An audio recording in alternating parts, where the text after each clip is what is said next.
Bonsoir mesdames et messieurs, c'est un plaisir de vous retrouver pour cette nouvelle édition du journal, ouvrant avec cette information du ministère des Finances.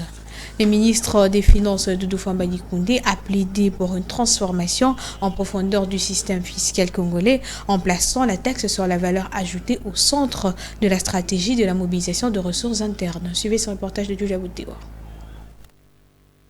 Occasion d'une soirée d'échange organisée par Café Fiscal à l'hôtel Hilton à Kinshasa, le ministre a mis en lumière l'enjeu capital que représente la facture normalisée qu'il décrit comme un levier clé pour l'optimisation de recettes. Une réforme nécessaire pour accroître les recettes s'adressant à un public composé des chefs d'entreprise, des responsables des PMI et des représentants du patronat congolais. Le ministre a souligné que dans de nombreux pays, la TVA constitue l'un des impôts les plus productifs car elle repose sur la consommation. Selon lui, cette réforme vise à renforcer la traçabilité des transactions, lutter contre la fraude fiscale et intégrer progressivement les opérateurs économiques dans un système fiscal structuré et moderne, a-t-il déclaré. Il a reconnu qu'en son instauration à RDC, la TVA n'avait pas été accompagnée des mécanismes nécessaires pour garantir son efficacité. En particulier, l'absence d'un système uniforme de facturation a compromis la transparence et le suivi en temps réel de montants collectés. Le ministre a précisé que la facture normalisée n'est pas un simple document commercial, mais bien un outil comptable à valeur légale, répondant à des critères de forme et de fond stricts. Elle doit contenir de mentions obligatoires, garantir la sécurité des transactions et permettre un suivi direct par l'administration fiscale.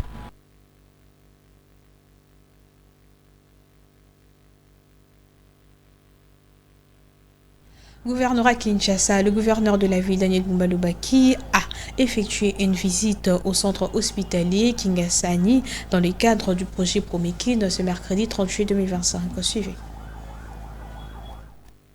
Accompagné d'une délégation comprenant le ministre provincial de la Santé, Patricien Gongo, le bourgmestre de la commune de Kimbanseke, Jean Singanga, et le commissaire provincial de la police de Kinshasa, Israël Kantou Bakoulou, le gouverneur s'est rendu sur place pour évaluer les conditions de travail au sein de cette structure sanitaire. Guidé par Claudia Nicole, responsable du CHK Kisangani, et Safia Ibrahim, directrice générale de l'Agence française de développement AFD en sigle en RDC. Cette visite a permis à l'autorité urbaine de constater la qualité des infrastructures réhabilitées en 2023 grâce au soutien de l'Agence française de développement. Impressionné par l'état de l'ouvrage, malgré son emplacement dans un quartier vulnérable de la capitale, le gouverneur a salué les efforts réalisés. En conclusion de son intervention, le premier citoyen de la ville-province de Kinshasa, Daniel Bumba-Lubaki, a exhorté la population bénéficiaire de Kingasani à faire un bon usage de cet établissement afin de garantir sa pérennité et son efficacité.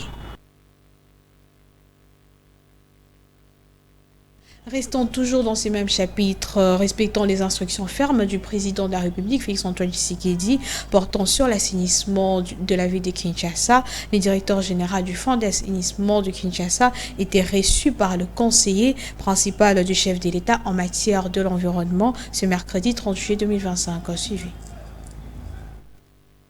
Conformément aux directives strictes émises par le président de la République, Félix-Antoine Tshisekedi, lors du 53e Conseil des ministres qui s'est tenu le vendredi 25 juillet 2025, le gouvernement prévoit désormais de s'attaquer avec détermination et rigueur à la question de l'assainissement de la capitale congolaise. C'est dans ces cadres que l'honorable Jacques Mabaya Kachit, directeur général du Fonds d'assainissement de Kinshasa, a été accueilli ce mercredi au Palais de la Nation par M.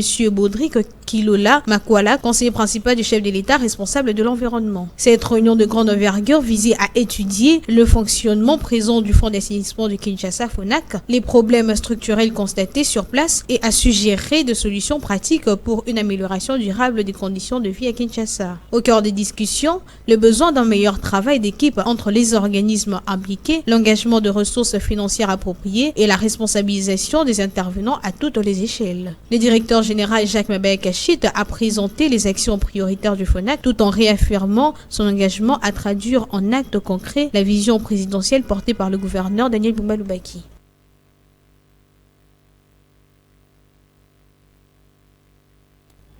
Toujours dans ces mêmes chapitres, marchant de la vision du chef de l'État, Félix-Antoine Tshisekedi, porté par le gouverneur Daniel Bumba-Lubaki, le directeur général du Fonds d'assainissement de Kinshasa, a reçu en audience Madame Rachel Banyamou, chef du quartier commerce dans la commune de Gombe. Suivez.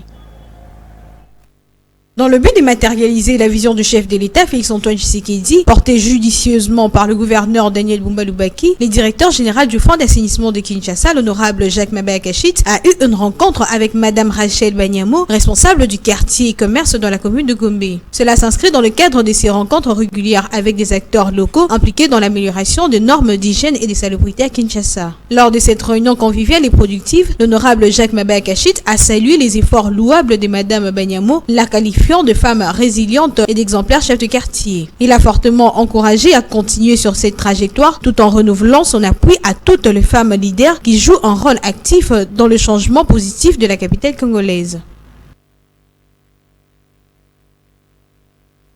Politique à présent, dans le cadre de l'arrivée du chef de l'État, Félix-Antoine Tshisekedi, le coordonnateur du changement au Congo central, Dieu merci Kikela Pongi, a organisé une matinée de sensibilisation des habitants de cette province. Suivez ces commentaires de Top Congo FM. Top Congo FM 88.4, la fréquence utile. Je l'annonce en début de ce journal, Félix Tshisekedi est attendu dans la province du Congo central. Le chef de l'État va effectuer une visite d'itinérance dans cette partie du pays. C'est dans ce contexte que Dieu merci Kinkela Pongi, dit 45, a organisé une matinée de sensibilisation à Bomaville, l'une des étapes prévues lors du séjour présidentiel dans la province de Fumu-Kimbangu. Le coordonnateur de la dynamique, Dodo Famba Fachi Lumière, a exhorté la population à réserver un accueil chaleureux au président de la République. Dieu est grand, le chef de l'État Kukwisa, Betu,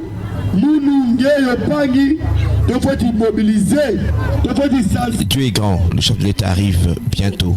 C'est pourquoi toi et moi devons nous mobiliser, devons sensibiliser nos proches porte à porte pour aller l'accueillir. C'est une occasion pour lui faire part des difficultés que traverse la ville de Boma. Personne ne mérite de vivre comme nous vivons ici. Un jeune qui a étudié ne devrait pas être obligé de vivre des petits jardin potager. Après les études, une personne doit pouvoir travailler, vivre de son travail. Et celui qui doit créer les conditions pour que le travail existe, c'est le chef de l'État. Voilà pourquoi nous devons être nombreux à l'accueillir pour lui exposer nos soucis. Nous avons beaucoup de problèmes qui nous dérangent. Par exemple, la rivière Kalamou, il est anormal que la population vive dans la peur permanente des inondations. Il est aussi anormal que les jeunes formés ici soient écartés lors des recrutements. Pourtant, vous êtes là compétent, mais on ne vous donne pas d'emploi. Tout cela, nous devons le dire au chef de l'État. Il y a aussi l'insécurité des incursions dans les maisons des paisibles citoyens.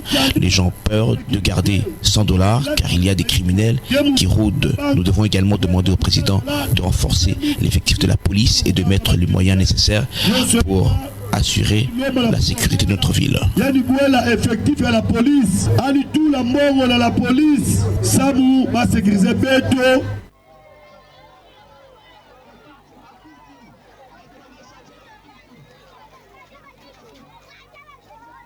Top Congo FM 88.4, la fréquence utile.